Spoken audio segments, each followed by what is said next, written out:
तो mic on करें।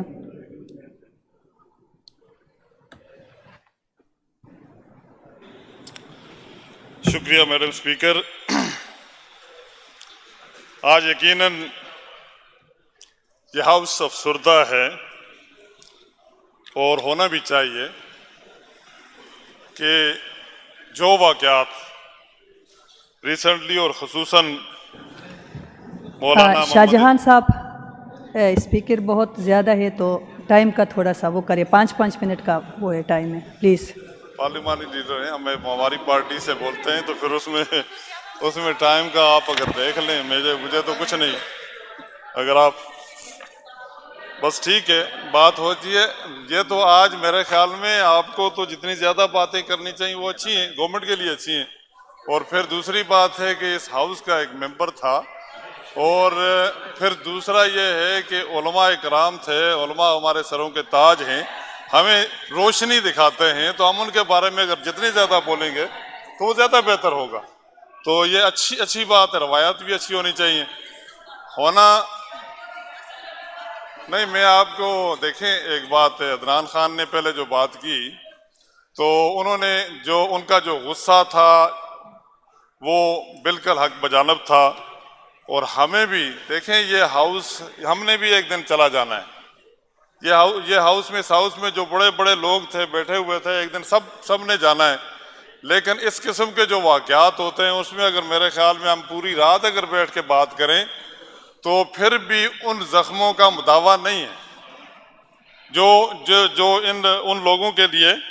तो हमारा तो सिर्फ अल्फाज की बात है कि हम अपने इलाके से और इस सूबे की आवाम की तरफ से एक तर्जुमानी करना चाहते हैं कि सूबे की आवाम क्या चाहती है। सूबे की आवाम, जनाब मैडम, यह जो वाक़या हुआ, यकीनन हज़रत मौलाना मोहम्मद इदरीस शहीद साहब इस हाउस के मेंबर भी थे, इसके अलावा एक पार्टी के लीडर भी थे और एक मजहबी स्कॉलर थे। और फिर ये वाक़यात ऐसे होते हैं कि जिस वक्त वो पाकिस्तान के हवाले से बात करते हैं और पाकिस्तान की सालमियत उसके लिए दुआगो होते हैं और फिर बयान देते हैं कि पाकिस्तान की सालमियत के लिए आप जद्दोजहद करें, तो ये वाक़या जब हुआ तो मैं समझता हूं कि यकीनन ये वही लोग हैं जो पाकिस्तान के खिलाफ, पाकिस्तान की इस सरजमीन के खिलाफ हैं, और जिन्होंने न सिर्फ ये वाक़या किया बल्कि मौलाना हामिदुल हक शहीद, जिनके वालिद भी शहीद, हमारे साथ वो 2002 में मेंबर नेशनल असम्बली रहे और इतने पोलाइट शख्सियत है। लेकिन आज जो वाक़यात हमारे सामने आते हैं, इसी तरह बनू के वाक़यात, जिस तरह अदनान साहब ने बात की, मैं आज से ठीक 3 दिन 7 तारीख को हमारे मानसेरा से कर्नल शहजादा गुलफराज शहीद की वालदा के पास गया, उसके घर में देखा और उस वालदा ने मेरे कंधे पे हाथ रख के ये कहा कि तुम मेरे शहजादा गुलफराज, जिन माओं में ये जुर्रत हो, हम उन्हें सलाम पेश करते हैं कि उन्होंने अपने जज्बात, अपने एहसासात, अपने जिगर के टुकड़े को अपने सामने शहीद होते हुए इस मुल्क की इस सरजमीन के लिए देखा हो, तो उन माओं पे हमें फख्र है। और फिर इन भाइयों पे, इन बच्चों पे, जिस तरह मौलाना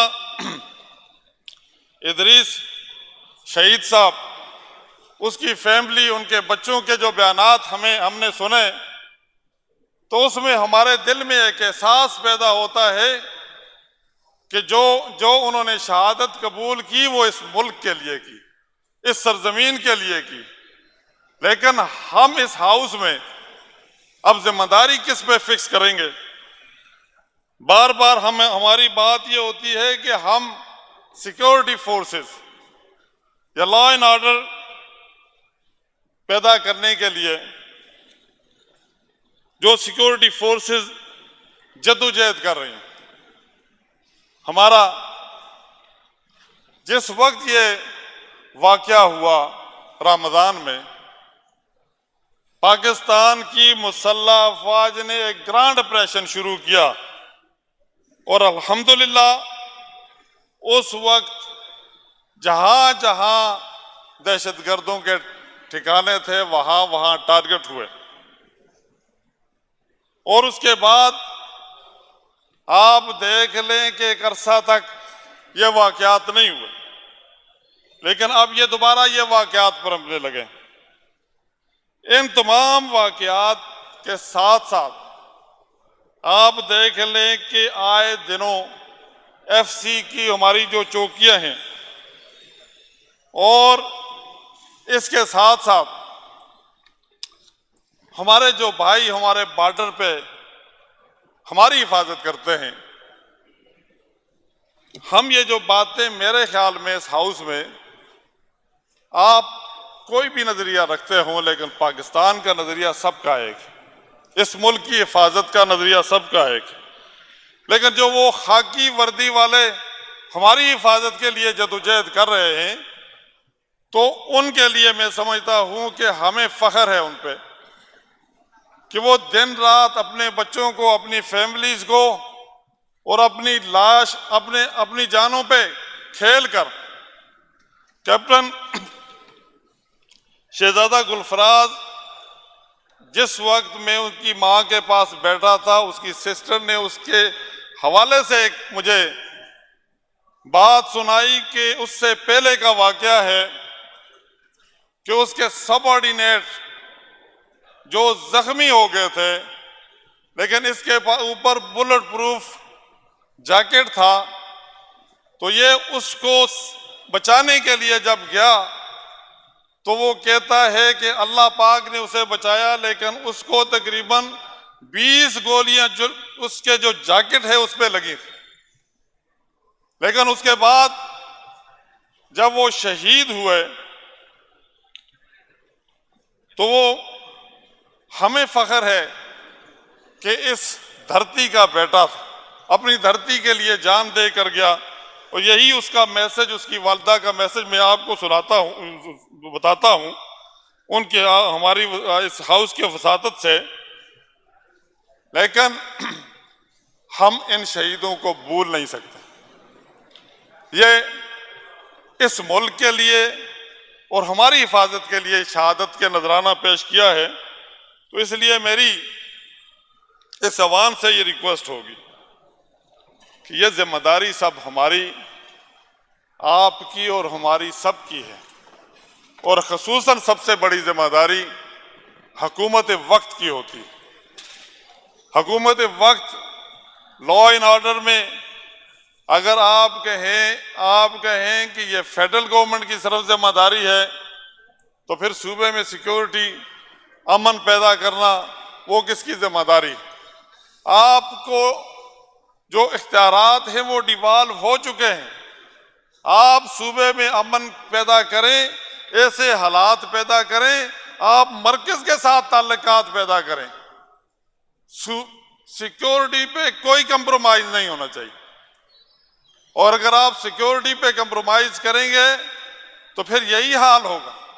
आप तो फेडरल गवर्नमेंट या फेडरल गवर्नमेंट के नुमाइंदों के साथ बात ही नहीं करना चाहते। फेडरल गवर्नमेंट आपका साथ तावन करना चाहती है कि इस सूबे के अमन को बेहतर बनाया जाए। अगर कोई इशू है तो ये अपोजिशन की जमातें आपके साथ चलेंगी। वाकयात जो हैं, अब वो कहा जाता है ना कि इनफ इज इनफ। अब हालात ऐसे हो चुके हैं कि हमें अब ये सोचना चाहिए, सोचने से ज्यादा अमल करना चाहिए कि हमें अपने सूबे के अमन को बहाल करने के लिए फेडरल गवर्नमेंट से, मुसल्लह अफवाज से, या अगर सबसे एक प्लेटफॉर्म पे बात करना पड़े तो हमें करना चाहिए। मैं इस हक में हूं। मैं जो साहब ने जिरगे का जिक्र किया, जिरगा जरूर हुआ, लेकिन उसको उनकी एक बात बड़ी सच थी कि उसके नताइज कुछ नहीं मिले। उसके नताइज मिलने चाहिए थे। उसके नताइज की जिम्मेदारी जो है वो भी प्रोविंशियल गवर्नमेंट पे पड़ती है। उस जिम्मेदारी को उन्हें कबूल करना चाहिए। अगर सबसे ज्यादा मैं अगर गुजारिश करूंगा, हम ये सब चीजें अपने ऊपर से टाल देते हैं कि पॉलिटिशियंस की जिम्मेदारी नहीं। सबसे ज्यादा मैं समझता हूं कि पॉलिटिशियंस की जिम्मेदारी, आप नुमाइंदगी करते हैं, आपकी नुमाइंदगी में, आपकी हुकूमत में अगर आप रास्ता देते हैं तो फिर लोग आते हैं। आप अपनी जिम्मेदारियां कबूल करें, एक्सेप्ट करें, और फिर ताकि बाकी जो स्पेस जो है वो स्पेस क्रिएट ना हो। वो स्पेस इसीलिए क्रिएट होती है कि ना आप इदारों का तहफ़्फ़ुज़ करते हैं, ना आप लोगों का तहफ़्फ़ुज़ करते हैं, ना आपकी एडमिनिस्ट्रेशन सही होती है, ना आपकी सिक्योरिटी के लिए कोई प्लान होता है। आपका प्लान है तो वो सिर्फ एक है कि इमरान खान निकलेगा तो पाकिस्तान खुशहाल होगा। ये नहीं हो सकता। ना खुशहाल होगा, ना अमन होगा। यही इसी तरह का पाकिस्तान रहेगा। मेरी सियासी बात मैं नहीं करता, लेकिन मैं यकीनन ये बात करूंगा कि आज ये सारा कुछ अगर हम खमियाजा भुगत रहे हैं तो वही 35-40 हजार लोगों का खमियाजा भुगत रहे जो 2017 में इस मुल्क से सब लोगों को फारिग करके भेज दिया था। आपने दोबारा एक्सेप्ट किया, यहाँ पे बुलाया, यहाँ पे रखा, आज दोबारा वही ऑपरेशन शुरू हो रहा है। तो इसलिए जनाब वाला जरा सोचें कि इस मुल्क से कोई शख्सियत अभाव नहीं। ये मुल्क है तो हम हैं, ये पाकिस्तान है तो हम हैं। बाकी अगर दुनिया चल बड़े बड़े लोग यहाँ पे आए चले गए, हमने भी एक दिन जाना है। ये सीटें परमानेंट नहीं है, लेकिन ये मुल्क इंशाअल्लाह अल्लाह के फजल करम से क़यामत तक कायम होगा इंशाअल्लाह। क्योंकि ये ला इलाहा इल्लल्लाह मुहम्मद रसूलुल्लाह पे ये मुल्क हासिल किया गया, और इंशाअल्लाह मेरा पूरा यकीन है कि इंशाअल्लाह ये मुल्क क़यामत तक कायम रहेगा। और जनाब मैडम स्पीकर, मैं आपका ज्यादा वक्त नहीं लूंगा क्योंकि बाकी मेंबरान ने भी बात करनी है। हर मेंबर के अपने जज्बात हैं और हमने भी कोई जज्बाती कोई बात शायद मैंने की, वो किसी ने महसूस की, तो मैं उन सब से माजरत भी करूंगा। लेकिन हकायक यही है कि ये जिम्मेदारी जो है, ये जिम्मेदारी जो भी सेटिंग गवर्नमेंट होती है उसी की जिम्मेदारी होती है, क्योंकि इख्तियारात उसके पास हैं, अवाम के वसाइल उसके पास होते हैं। उन वसाइल को अगर वो बुरुकार नहीं ला सकती और अमन पैदा नहीं कर सकती, लोगों के हकूक उन तक नहीं पहुंचा सकती, तो ये हुकूमत की फिर नाअहली होती है। बहुत मेहरबानी, शुक्रिया। शुक्रिया शाहजहां साहब।